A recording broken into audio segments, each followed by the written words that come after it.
নমস্কার বন্ধুরা, রেবার ইউটিউব চ্যানেলে আপনাদের সকলকে স্বাগত।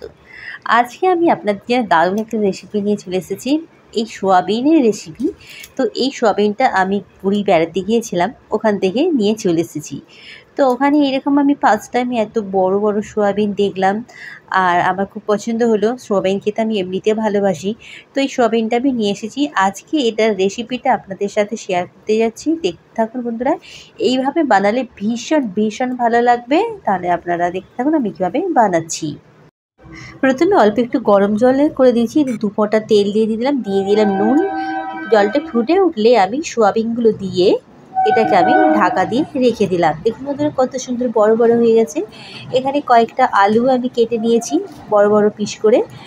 মশলার মধ্যে নিয়েছি একটু গোলমরিচ, ধনে, 2টো পেঁয়াজ, কাঁচা লঙ্কা, আদা, রসুন আর টমেটো, কাঁচা লঙ্কা। এগুলো আমি সব একবারে বেটে নিচ্ছি। দেখুন বন্ধুরা সবগুলো একসাথে নিয়ে এটা মিহি করে বেটে দিলাম। এখানে বড় আলুগুলোকে আমি লাল লাল করে ভেজে তুলে দিলাম। এরপরে আমি সোয়াবিন থেকে জলগুলো একটু নিচড়ে নিচ্ছি। নিচড়ে আমি এটাকে একটু হালকা অল্প একটু তেল দেব, দিয়ে এটাকে আমি অল্প একটু তেল দিয়ে এটাকেও লাল লাল করে একটু ভেজে নিচ্ছি। দেখুন বন্ধুরা লাল লাল হয়ে যাচ্ছে। আমি এটাকে কম আছে এটাকে লাল লাল করে ভেজে এবার তুলে নিলাম।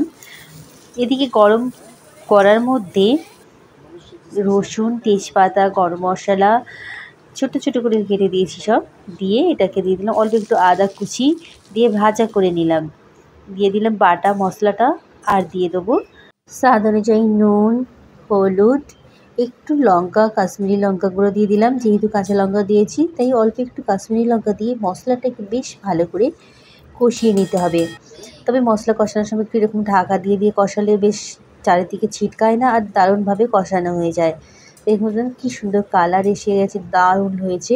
তো মশলাটা ফাইনালি কষানো হয়ে গেল। দিয়ে দিলাম ভাজা আলুগুলো। ভাজা আলুগুলো দিয়ে আর একটু করে ভাজা করে নিলাম, কষিয়ে দিলাম। এবারে আমি দিয়ে দিচ্ছি জল। এতে আমি গরম জল দিয়ে দিলাম। গরম জল দিলে সবজিটা খুব সুন্দর তাড়াতাড়ি নরম হয়ে যায়। দিয়ে এটাকে আরও 5 মিনিট ঢাকা দিয়ে দিলাম।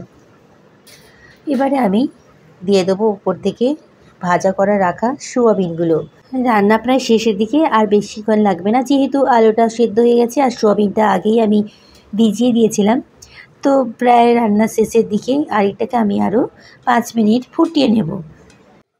এটাকে আমি এইভাবে 5 মিনিট রেখে দিলাম। সোয়াবিনের ভেতরে ঝাল মশলাগুলো ঢুকবে আর দেখতেও দারুণ লাগবে। দেখুন বন্ধুরা কত সুন্দর হয়েছে, একদম মটন কষার মতো হয়েছে। খেতেও কিন্তু ভীষণ ভালো হয়েছিল।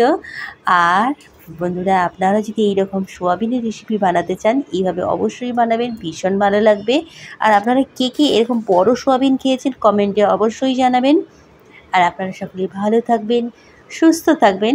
আমার ভিডিওগুলো যে আপনারা দেখছেন খুব ভালো লাগছে। আর যারা নতুন আছেন আমার চ্যানেলটাকে এরকম সাবস্ক্রাইব করেনি, অবশ্যই সাবস্ক্রাইব করে দেবেন। আমি আর নতুন নতুন ভিডিও নিয়ে আপনাদের সাথে পৌঁছে যাব। ভালো থাকবেন, সুস্থ থাকবেন। আমার ভিডিওগুলো দেখার জন্য অসংখ্য অসংখ্য ধন্যবাদ। আজকে শুভ চতুর্থী, তাই শুভ চতুর্থীতে আপনাদের সকলকে অসংখ্য অসংখ্য ভালোবাসা দিলাম আর বড়দেরকে প্রণাম জানালাম। ভিডিওটা ভালো লাগলে অবশ্যই একটা লাইক করে দেবেন। নমস্কার।